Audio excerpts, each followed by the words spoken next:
Bud Not Buddy, Chapter 11. The car only went 30 giant steps before it commenced to bucking and finally cut right off. The vampire guy finally caught up with me. He was looking very surprised. He just tapped on the window with his knuckle. He said, "Roll the window down for a minute, Bud." Sometimes it's terrible to have been brought up proper. I couldn't help myself. I rolled the window down just enough so that our words could get in and out, but his hand or claws couldn't. He said, "Okay, what's this?" I said, "Don't you think I can read? How come you're carrying real human blood around in your car?" I showed him my jackknife. "I'ma warn you, I know how to kill vampires. This knife is genuine, solid 24-karat silver." He put both of his hands over his face and shook his head back and forth a couple times. He said, "Sweet baby Jesus, why me?" Then he said, "But if you were from Flint, I might think you believe that. But you're a Grand Rapids boy. You've got to be smarter than that. If I was a vampire, why have I got that sandwich and bottle of red pop?" I thought for a second. Then the answer jumped out. "Bait!" He put his hands back over his face. This time, when he pulled them away, he was laughing. He said, "Bud, if I was a vampire, I wouldn't have to catch little boys. I'd just stick my fangs into one of those bottles and have my supper. Besides, where have you ever heard of a vampire that knew how to drive a car?" That made sense. In all the moving picture shows I'd seen and all the books I'd read about vampires, I never could think of seeing one that could drive a car. But I wasn't going to take any chances. "Can I please see your teeth, sir?" "What?" "Your teeth, sir." The man mumbled something, shook his head again, then leaned close to the window glass and opened his mouth. Even though he didn't have fangs, his teeth still looked kind of scary. They looked like they could bite a pretty good grapefruit-sized chunk out of you. Then he said, "But I've got to get this blood to Hurley Hospital in Flint. They need it right away for someone's operation. I can look at you and tell you're far too smart to believe in any nonsense like vampires, son. Be a good boy and open the door." I pulled the lock up for him and scooted over to the passenger side of the car. I unlocked my door just in case he had any tricks up his sleeve. He got in the car and said, "You'll never know how grateful I am to you, Bud. I'll take that horrible image of you putting the car in gear to drive away while I stood by the side of the road in Owasso, Michigan at 2:30 in the morning to my grave with me. Thank God you don't know how to drive." "No, sir, but if you'd have showed me some things, I'd have learned real quick." Just in case, I watched the way he put the car in gear so the next time something like this happened, I'd know how to make a clean getaway. Me and the man headed back toward Flint, driving over the same road it took me so long to walk. Going like this, I wasn't never going to get away from this doggone city. We hadn't been driving for a minute before he started asking a whole slew of questions, questions that I had to be very careful about giving the right answers to. He said, "Don't you feel bad about worrying your mother like this, Bud Not Buddy?" "My mother is dead, sir.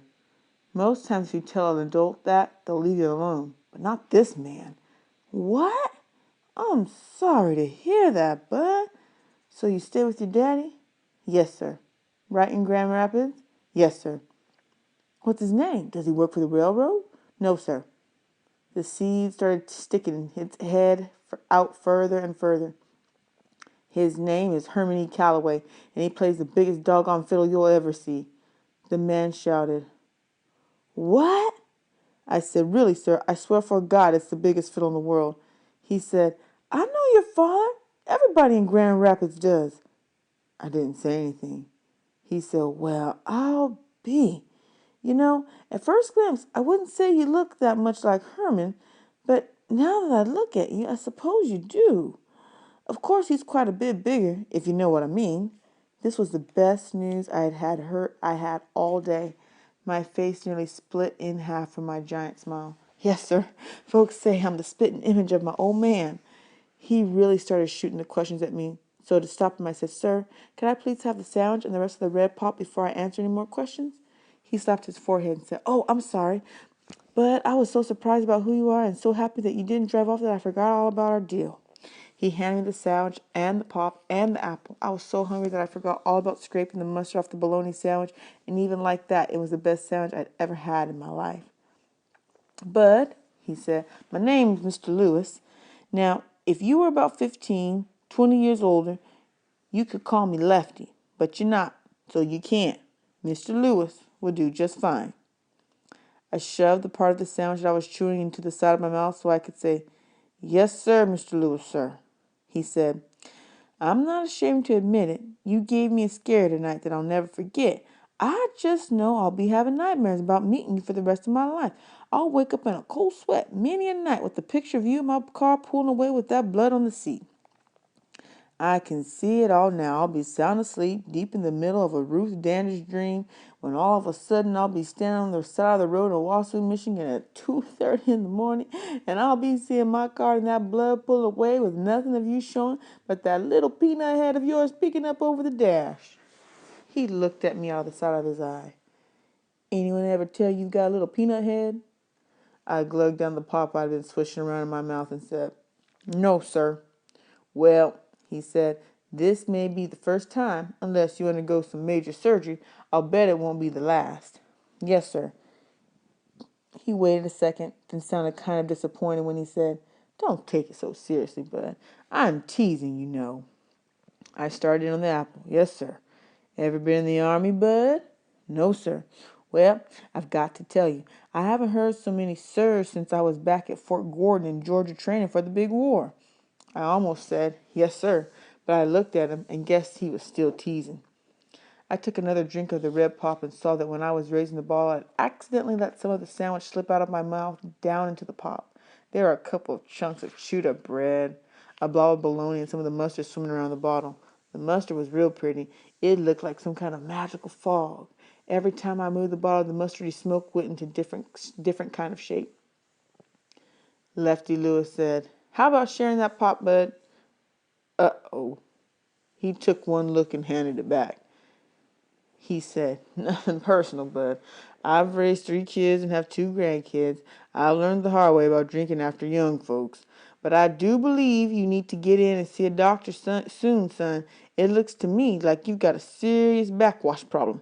That's the most food I've ever seen floating around in a bottle of pop. In fact, that doesn't look like red pop anymore. It looks more like red stew. I real quick chugged the rest of the pop down and ate the apple real slow because I figured as soon as I was done with it, the questions would start up again. Lefty Lewis said, aren't you sleepy? This was perfect. I could pretend I was falling asleep and then come up with some answers that would get me to Grand Rapids for sure. I yawned real big. A little bit, sir. All right, here, give me that core. I think the only thing that's left is a seed or two anyway. I handed him the apple core and put it and the wax paper from the sandwich in the paper bag. You just stretch out there and have some sleep. In about an hour, you'll be in a nice, comfortable bed. We can have our talk in the morning. He reached in the back seat and said, here, and handed me a jacket. You can use this for a blanket. The jacket smelled real good, like spice and soap. Lefty Lewis said, oh, Bud, not Buddy, one more thing before you doze off. Could you reach over to that box and hand me one of those bottles of blood? I haven't had a bite to eat all day. I kept my eyes closed and smiled. I knew I was going to be safe because I'd never heard of a vampire that could drive a car, and I'd never seen one that had such a good sense of humor. Besides, I kept my jackknife open under my leg, and he looked like he believed me when I told him it was made out of real silver, even though it probably wasn't. As soon as I had the jacket over me, the smell of the spice and soap and the sound of the crickets and toady frogs outside made my eyes get real heavy. Wow, I must have been real tired. Walking and ducking in and out of the bushes between Flint and Owasso was a lot more work than I thought it was. Most of the time since Mama died, if someone even walks close to where I'm sleeping, I'm up in a flash. My eyes fly open and I'm looking right at them. At one of the foster houses where I'd stayed, a woman told me she knew I was going to be a criminal because anyone who sleeps that light has got to have a guilty conscience. Most of the time, the sound of someone else going from sleep breathing to awake breathing in the same room as me is enough to get me up. But this morning, I felt like I was at the bottom of a well that someone had filled with tons of thick chocolate pudding. Someone was calling my name from way up at the top of the well. She was saying, "Bud, Bud, Bud." Waves from the pudding were slogging me back and forth, back and forth. "Bud, wake up, Bud." It was a woman's voice, and her hands were trying to shake me awake. Uh-oh. This is number 29 of my rules. Rules and things number 29. When you wake up and don't know for sure where you're at, and there's a bunch of people standing around you, it's best to pretend you're still asleep until you can figure out what's going on and what you should do. I kept my eyes closed, acting like I was out cold. The woman said, "Papa, what on earth are all these lumps and bites on this baby's face?" A man answered, "Well, he was walking all the way from Grand Rapids to Flint. It looks like he provided a pretty paltry meal for every mosquito on the way." The woman said, "This poor child must be dead. I hate getting him up. I wish he could stay with us for a while, at least until he's had his sleep." Then I remembered who I was with, because Lefty Lewis said, "I know, but I've got to get back. He can sleep in the car on the way back to Grand Rapids." The woman rolled back the blanket they put over me and said, "Papa, look at his legs. This boy's as skinny as a rail." Shucks. They'd taken off my knickers when they put me in this bed. Now I was going to have to pretend I was asleep even longer. At least until I could figure a way out of being so embarrassed. Lefty Lewis said, "Yeah, he's puny. Good thing his legs don't touch when he walks, 'cause if those two twigs got to rubbing against one another, he'd have a fire going in no time." The woman said, "That's not funny. He doesn't look like he's been fed right. Now, who's his father again? You said you know him?" "Everyone in Grand Rapids does. I'm surprised you can't remember him. He's quite a big fish there." "See? I told you it was smart to pretend you were asleep some of the time. Now I was going to learn some things about my father." The woman said, "What kind of man is he that he let this child be so thin? And look at the condition of the boy's clothes. Everything is either too small for him or almost in tatters. Where is this child's mother? There's not much of a woman's touch about him." Lefty Lewis said, "It seems to me that the Mrs. Calloway I knew passed a long time ago. The boy says he's 10, and I'm sure she died quite a while before that. But you know how musicians are. There must be at least a few Mrs. Calloways I don't know anything about." That meant that my dad was married to someone before he married my mom. Lefty Lewis's daughter said, "Well, I think it's a sin.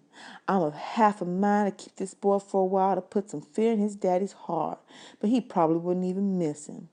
Lefty Lewis said, "Now you stop being so judgmental. Herman's got a reputation for being no nonsense, not mean." "Does this child have any brothers or sisters?" "I believe he's got a sister, but she'd have to be his half-sister. She must be full grown by now." The woman pulled the blanket back over my legs and shook me again. I was glad I could stop pretending I was asleep. I was sick and tired of hearing about how skinny I am and what a mixed-up family I come from. She said real soft, "Bud, wake up. Come on, sweetie. I've got a nice breakfast waiting for you." "Food!" I started blinking and acting like those were the first words I'd heard that morning. I said, "Huh?" Like I was kind of confused. The woman smiled real big and said, "Oh, I see that got your attention, didn't it? Good morning, young man." Good morning, ma'am. Good morning, Mr. Lewis." He said, "Hey, you remember my name. I'm impressed. Good morning, Walking Willie. We've got to hit the road in a bit. Better hurry up and get some food in your belly." He acted like he was whispering just to me when he said, "The food in this joint ain't the best, but I guarantee after you eat here, you won't be hungry for days. This meal's going to be sitting on your stomach like a rock for a good long time." The woman said, "Ignore him, Bud. My father doesn't mean anything. He just can't stop teasing." I said, "I know, ma'am. He told me I've got a head shaped like a peanut." The woman slapped her father in the arm. Papa, I can't believe you've teased this child already. What is on your mind? Lefty Lewis rubbed his hand over my head and said, Look at this noggin. I rest my case. Boy, it looks like one of George Washington Carver's experiment sprouted legs and run off. You sure you're not from Tuskegee, Alabama, bud? I said, No, sir.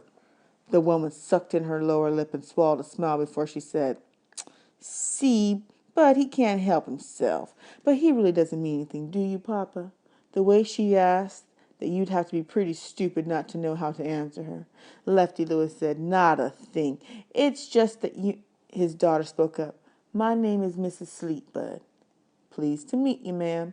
Now, while you wash up, I'm going to go get some clothes that my boy outgrew a while ago, barely being used. So when you get dressed, you come on down and we'll eat. You chose a great day to visit. We're having a very special breakfast today.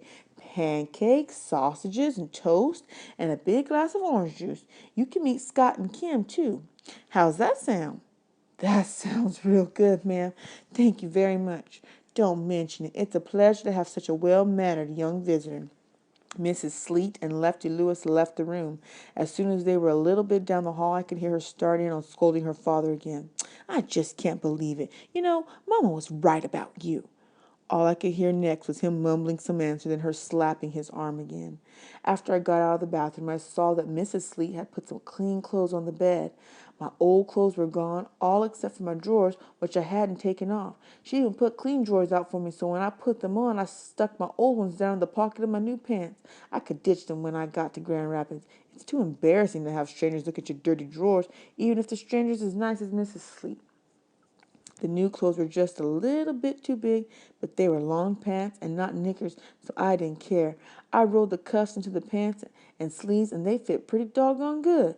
Man, my first pair of trousers. I let my nose lead me down to where the smell of pancakes and toast was coming from.